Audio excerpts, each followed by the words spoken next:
महिलाएं बैठी हैं। एक सवाल महत्वपूर्ण है, संक्षेप में वक्त क्योंकि खत्म हो रहा है। सवाल है कि आप मंत्री भी हैं, सांसद भी हैं, दोनों लोग, तो घर पे किचन में जाती हैं तो सामान महंगा मिलता है कि नहीं अब किचन का? देखिए सवाल बहुत जबरदस्त है। देखिए महंगाई निश्चित रूप से एक गंभीर विषय है, लेकिन मैं साथ में ये भी आपको कहना चाहती हूँ कि महंगाई की मार सिर्फ भारत नहीं झेल रहा, पूरी दुनिया इस वक्त परेशान है, क्योंकि हम सब के सामने एक ऐसी त्रासदी ही कहूँगी कि मानव इतिहास की, आधुनिक मानव इतिहास की एक सबसे बड़ी त्रासदी जिसकी कल्पना किसी ने नहीं की थी। कोरोना ने पूरे दुनिया की अर्थव्यवस्थाओं को हिला के रख दिया, ग्लोबल सप्लाई चेन्स को डिसरप्ट कर दिया। अब इतना बड़ा जो झटका लगा है पूरी दुनिया को, तो निश्चित रूप में उसका असर आम जनमानस के जीवन पे देखने को मिल रहा है। तो उसका झटका आपके गठबंधन को लगेगा वोट में? नहीं, देखिए मैं इतना ही कहूंगी आपसे कि ऐसा नहीं है कि देश का आम नागरिक इस बात को समझ नहीं रहा है। महंगाई को कम करने के प्रयास किए जा रहे हैं, नए साल में बहुत कुछ अच्छा भी देखने को मिलेगा, लेकिन ये एक ऐसा समय है जो अकल्पनीय था और इसलिए कठिनाई सबके लिए है। संकट हम सब इसका सामना कर रहे हैं, लेकिन हम प्रतिबद्ध भी हैं कि इसको हम नियंत्रण में लाएंगे। जी बिल्कुल। अनुप्रिया जी आपका शुक्रिया, लेकिन संक्षेप में महंगाई वाली बात तो आपने मुस्कुरा के आपने डाल दी। केसरी देवी जी बताइए, ये तो गलत बात है। देखिए बड़े संक्षेप में भारत देश हमारा जब नए तरीके में जाएगा, नए काम होंगे तो महंगाई अवश्य बढ़ती है।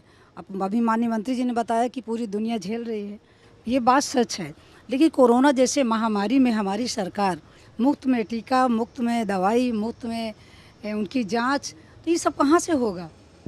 सरकार ने कितना झेला कोरोना जैसे महामारी से कि तमाम हमारे ऑक्सीजन प्लांट, बहुत सारी व्यवस्थाएं आगे के लिए की गई है। जी, लेकिन आप लोग देखिए, आप दोनों महिलाएं ओबीसी का प्रतिनिधित्व भी करती हैं प्रदेश में, और ओम प्रकाश राजभर पता क्या कह रहे हैं आपको? पता है अनुप्रिया जी क्या कह रहे हैं? वो आजकल कह रहे हैं कि जब तक बीजेपी की विदाई नहीं तब तक ढिलाई नहीं।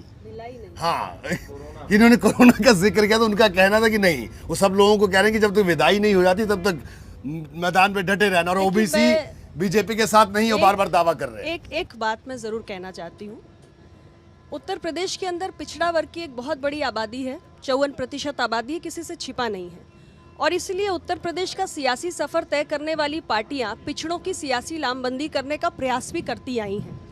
लेकिन इसमें हमें ये अंतर जरूर करने की ज़रूरत है कि क्या हम पिछड़ों की नुमाइंदगी की जब बात करते हैं तो हमारा प्रयास केवल प्रतीकात्मक होता है या वाकई में हम पिछड़ों के हक के लिए लड़ते हैं। माननीय ओम प्रकाश राजभर जी जो बार बार कह रहे हैं कि पिछड़ा नहीं है साथ में, तो मैं उनको एक उदाहरण देना चाहूँगी।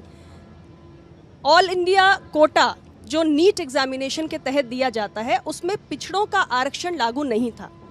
ये समस्या मोदी जी के कार्यकाल की नहीं है, बल्कि ये यूपीए के शासनकाल से ये विषय था, और उस वक्त जो आज इस उत्तर प्रदेश के अंदर भी ऐसी पार्टियां हैं जो पिछड़ों की नुमाइंदगी करने का दावा करती हैं, उस वक्त उन्होंने इस विषय का हल नहीं करवा पाया, जबकि वो दावा करती हैं कि वो पिछड़ों के हक के लिए लड़ती हैं। लेकिन मोदी जी की सरकार में हमारी पार्टी ने, अपना दल ने, मैंने स्वयं इस विषय को उठाया और मोदी जी ने स्वयं इस विषय को हल किया है, और नीट एग्जामिनेशन में ऑल इंडिया कोटा के तहत पिछड़ों का आरक्षण लागू हुआ है। तो प्रतीकात्मक है या आप वाकई में काम करना चाहते हैं? प्रतीकात्मक लड़ाई नहीं बल्कि सच्ची लड़ाई लड़